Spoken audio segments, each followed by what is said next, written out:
Very excited here for our guest today because I told him in the green room, and I'm going to tell him again here, I've been wanting to interview him for a long time, and now we get to because he has a movie coming out this weekend called Night School. He is in a television series, A Million Little Things, that debuted last night, didn't it? No, Right? it debuts tonight. It debuts tonight. Okay, Yes. It's tonight. And I have a funny story about that I'm going to bring up. And he wrote, produced, and directed, and stars in his own mockumentary film, Prison Logic.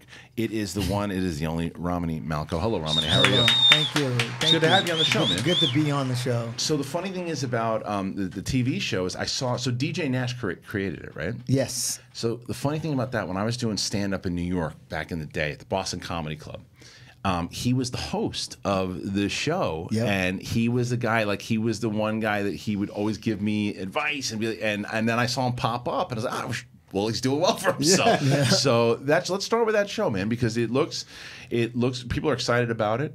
It's debuting tonight, and so tell me a little bit about it. How'd you get involved with it? Are you excited? I almost feel bad jumping forward before telling you that when he was hosting, it's called the Boston. It was the Boston Comedy Club. When he was hosting that show at the Boston Comedy Club, that's how him and Royale Watkins became best friends. Oh, wow. That Royale Watkins had kind of made it. He got his own show, went to L.A., it didn't go. He had to come back. He lost his brother around the same time, comes back to his old comedy club to do his thing, and DJ standing at the door like, you can't come in. We're full tonight. Wow. And he's like, I'm going to kill you, bro. I'm going to kill you right now. And anyway, they ended up being best friends. Yeah, and so the premise of the show is that, so it reminded me a little bit of Big Chill in a bit too. So his friend, or the friend in the show, passes away, and now all of these group of friends have to now, they're kind of dealing with it. It affects them in different ways. Yeah, it does. So what about your character? My guy is... I don't want to say too much, but I feel as though my guy is affected by this loss in a way in which, look, all of the characters to some degree or the other have become quite content with living what we would call stagnant lives, right? And they're not completely fulfilled in their existences, but the loss of this very successful, dynamic, incredibly inclusive guy, thoughtful, and generous. When he goes away, it kind of inspires us all to, like, wait a minute, to rethink the existences that we currently have and figure out what we can do to move forward. And my character is dealing with depression. And it's something that I believe he's more so genetically predisposed to. And I'm not sure that it stems from childhood trauma. And it's him deciding to figure out a way to live a happier life and be more open. So it's like a reintroduction of himself, you know? How much of those character decisions is on you to make as the actor in the role? Where are you able to say, well, I think that my character's depression stems from this or that, or I think he's going through this or that, or is there like a team, because it's a network show, saying, we think this is the best way to go with this particular role? Well, in the beginning, you do have those discussions, and I don't know if you've noticed it, but my character's name is Rome. Everybody calls me Rom in real life.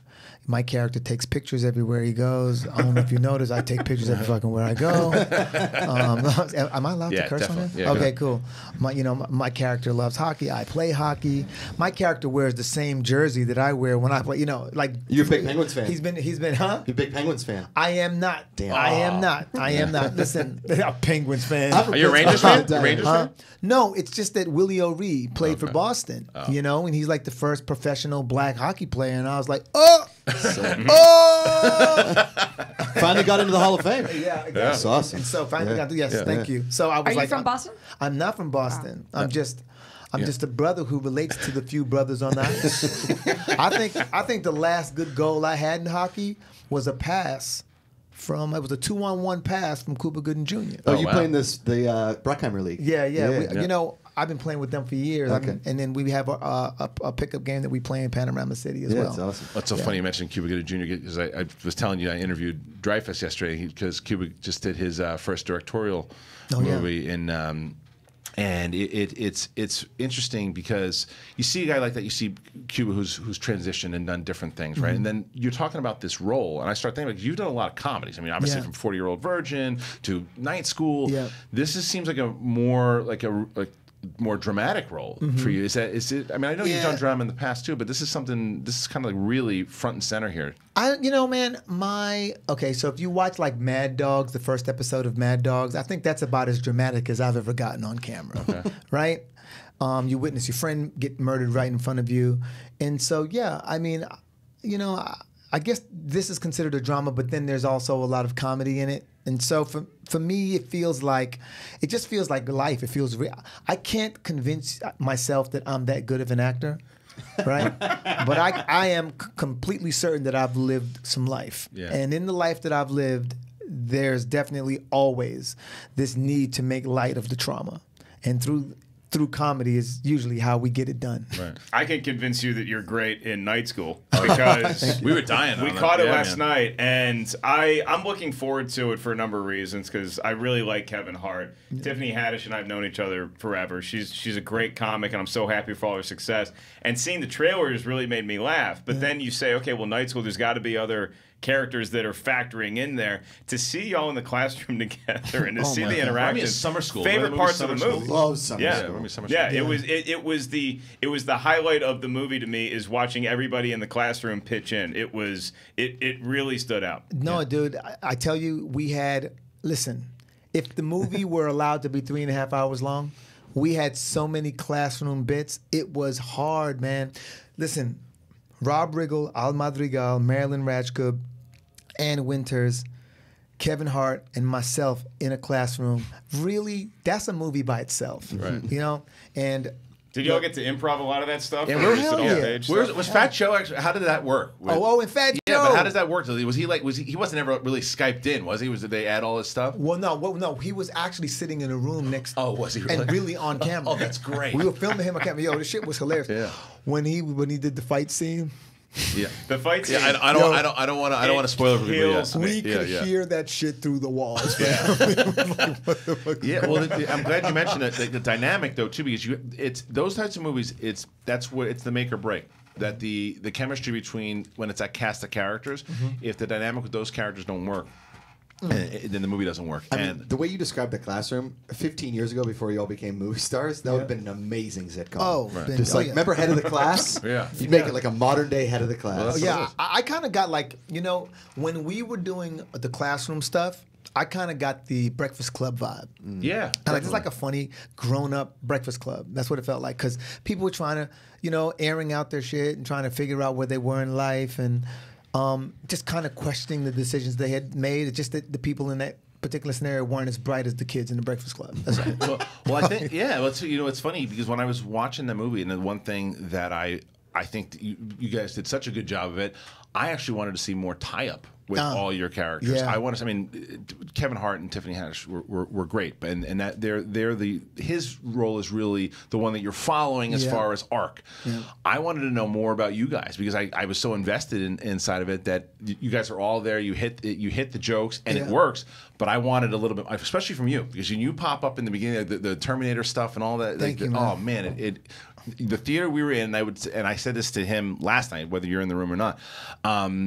That theater it felt like being at the Comedy Store in the OR, like when the headliner just went up, but then the guy who wasn't supposed to go just crushes and goes, "That's the guy." There is a joke in the movie because we've seen a lot of movies together in our decade of doing this, so we're like an old married couple, so we know if each other's having a good time. Stop it, Morty. And I'm giggling throughout the movie, and there's a point where I'm starting to be concerned, and I'm like, "Oh, come on, Christian, get into this movie." Very tough on comedies. He says, your character says a line about a certain movie that I know has heartstrings with him, and when it gets delivered, it's like we just cut the Russian in Rocky IV. It's like he's bleeding. We got to keep going. And plus, also because I knew you were coming in today too, so obviously I'm rooting for you. I'm like, come on, I want it to be a great yes, and it crushed, man. So congratulations on it. I'm looking forward to seeing how people react to it.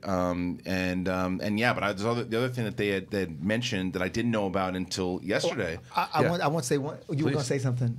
Roxy, go ahead. What a doll. That's so sweet. To me? Thank you. Yeah. I compliment a lot of people. I was but- curious because Christian said he wanted to see more, and I haven't been able to see the film yet. But you wanted to see more of his character. Was there anything? Have you seen the final cut? Well, I did. I saw. I finally got to see it. You know, we great question. We don't. I haven't even have- gotten to the question part. Oh, okay. Yeah. No. It's good so far. Okay, I thought you were asking me what the types were of each character. I was going to ask if there's anything that you shot that you didn't make it that you were There hoping was would. so much.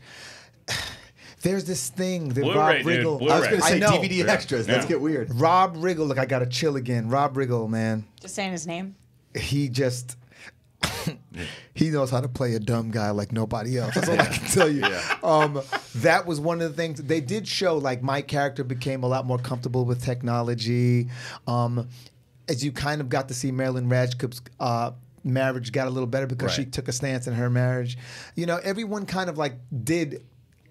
And they didn't really. I thought that they shot it all so brief. I thought that they were going to just kind of do a little montage, but that didn't happen. But I've never been in my life been in a movie where more people. I'm talking about writers on the movie, assistant writers on the movie, directors, fans who get to see screenings, executives who work at Universal, reach out to me either text or social media because. And just be like, dude, you got to see yourself in this movie. Yeah. Have you seen it yet? Have you seen it yet? I've never had that happen. Like before you had even seen it. Before I saw it, 40-year version, we didn't have that much social media back then. Right.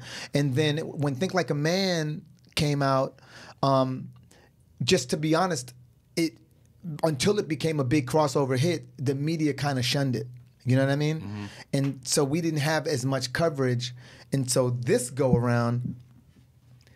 The way they talked about me in the movie, I thought that I was in the movie a hell of a lot more. I was even talking to Kevin. I was like, yo, dude, so how much of your stuff did they keep? Because I know I got a gang of shit in there. Right. You're like, am I going to be on the poster? Exactly. I know this is your production, but did you sure you want to put me in there like that? And then when I saw the movie, I realized, okay, no. But that's my point. It's because that it was for those moments they hit so hard. That's what people are That's talking what you look about. forward to in a comedy a lot of times too. Is like it's like a basketball team where you have your point guard and you have your center, and they're the ones driving the action. But if you have somebody like Rom who's just parked out there in the 3-point line, like what Ray Allen used to do for the Heat, where it's just every time you kick it out to him, he's open and he's just dropping daggers.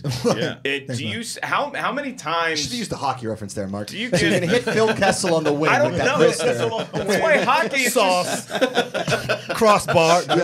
See, I can understand how the flow of basketball because I play basketball. But hockey, it's like, you're lost on. Hockey, it's fun. Yeah. It's fun to drink beer live because it's really cold, ice cold beer and 80s rock music blasting in the arena. But you're just doing this the whole time, and it's like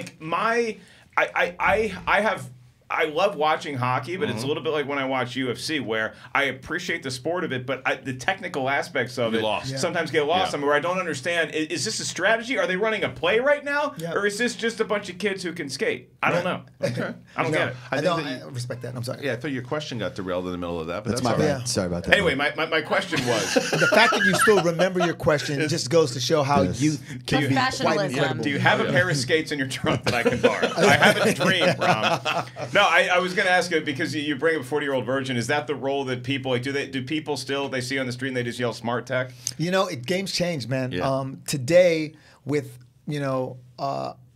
what we would once consider the ancillary market has now become pretty much the main market. So with Netflix and everything else, people are discovering all these things, all these projects that I've been involved in, and so I'm pretty much referred to as whatever they've seen, and it's no longer just 40-year-old virgin. That's got to be a great feeling. Yeah. People call me Zeke the Freak all day, every day because they Think Like a Man, which is another movie I did with Kevin Hart. And I get 40-year-old virgin, but I get a lot of Weeds fans. Dude. I would say probably more Weeds. That's I was gonna throw it in. He has been dying to talk to you about Weeds. I mean, when they told me you were coming in today, you were my favorite character on the show, hands down. Man. Thank you. And I was always really disappointed that in some of those middle seasons we never saw you. Yeah. Because I thought that your story arc and your character was by far the most interesting. Because a lot of drug shows always go the cartel route, and I was never a big fan of a lot of that cartel stuff. Yeah. But your stuff with your mom in that show was, I mean, that's what made those first 2 seasons of Weeds, premium television. Yeah, man. You know what? One, thank you. I also feel like I got to be a part of the show during the seasons of the show that I was involved in, seasons 1, 2, and 3, that was the show that I signed up for. Yes. And it did become a very different show. And one of the reasons that I ended up not being on the show was more so a discrepancy with business. I don't know how much of that you're allowed to disclose on this thing. However much you want. But I would just Lionsgate packaged and sold that to that show to Showtime. Mm-hmm. And so my team had an agreement with Lionsgate, and for whatever reason, we were unable to come to an agreement. Mm-hmm. And so, to a degree, we didn't necessarily need to come back. Right. It's like I did 40-Year-Old Virgin in the first season. I did Blades of Glory in the second season. I did Baby Mom in the third. You know, I had a movie career. I didn't necessarily need to be there. So you were okay with it? I was okay with it, yeah. And well, you know, I wasn't as a fan. No. But you know, and so what happened was, on the creative side, I didn't know that the creative side, like Genji, the creator, I didn't know that they had wind of the discussions we were having with Lionsgate. Mm. And so what Lionsgate did was, I guess they communicated it to her in a way that was offensive, or that she took offense. She took it personally, clearly. And so then I ended up being written out of the show. And have you been able to talk about that since with her? No, she will. I've supported acts that there are a couple of girls that are like funny as hell that she was trying to develop a show around. I would go and support their stage act by literally being on stage with them. I've actually had to go back and do the very last episode of Weeds. Genji would not communicate with me. No, still. She wouldn't even make eye contact. I don't have any grudges towards her. In fact, in my movie, Prison Logic, that I wrote and directed, I actually thank her in the credits.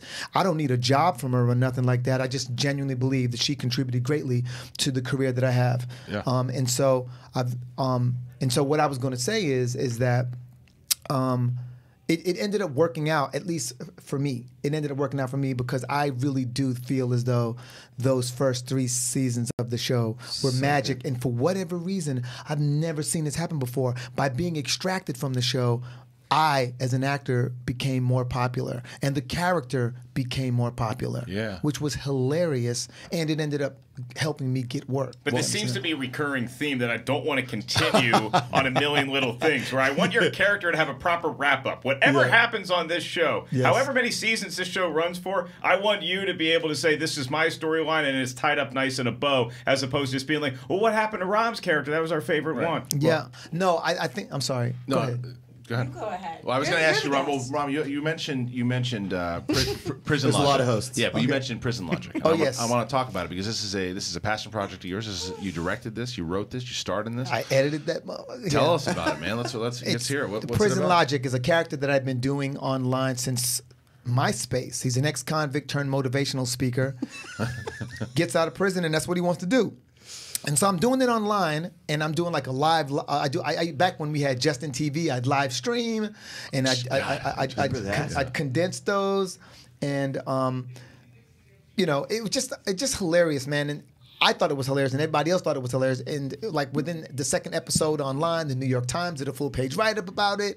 It started blowing up. People started saying, "Yo, this has got to be a TV show. This has got to be a movie." All these famous people in Hollywood were like, "Yo, we got to make this in a movie. We want to do this. We want to do this." But just people were just talking and just couldn't get anyone to really follow through. And it's because the character's so raw. How raw? Well, I'm going to give you an example. There's a line in the movie where the character's smoking a cigarette. He just got out of prison. He's sitting on the porch at his mother's house. And he's explaining what prison's like. And it's like, we got this thing in prison. It's called a peekaboo. And what it is when you really want to humiliate a motherfucker, you push your dick between your legs, make him blow you from the back. This way, when you come, you can shit in his face.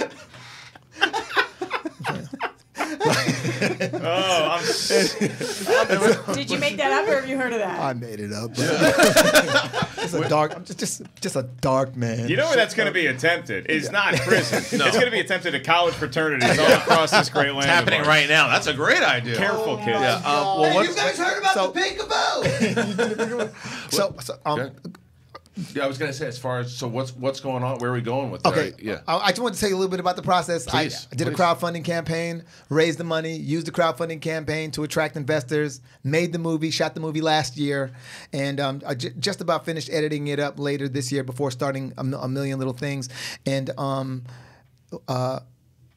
It's not the kind of movie you would submit to a festival. Right. You know what I'm saying? I didn't think of it that way. I was thinking like, I know people in the industry, I'll take it to them. But my producers were like, well, if you could put it in festivals, what festivals would you put it in? Baby. Take the peekaboo to the French. You know, I was actually thinking more like people contributed to the campaign, so I wanted to take it to the places that my contributors were. Florida, places like Nashville. That's where my money came from, right? So I submitted it to those festivals, got into all the Brooklyn Film Festival, where I was born, and so I was like, listen, I couldn't believe it. We went there, we started winning shit. Best narrative feature, the audience award. When you got 70-year-old white dudes sitting in the audience watching a dude talk like that and voting it's their favorite movie of the festival, you did something right. It's something right. And so then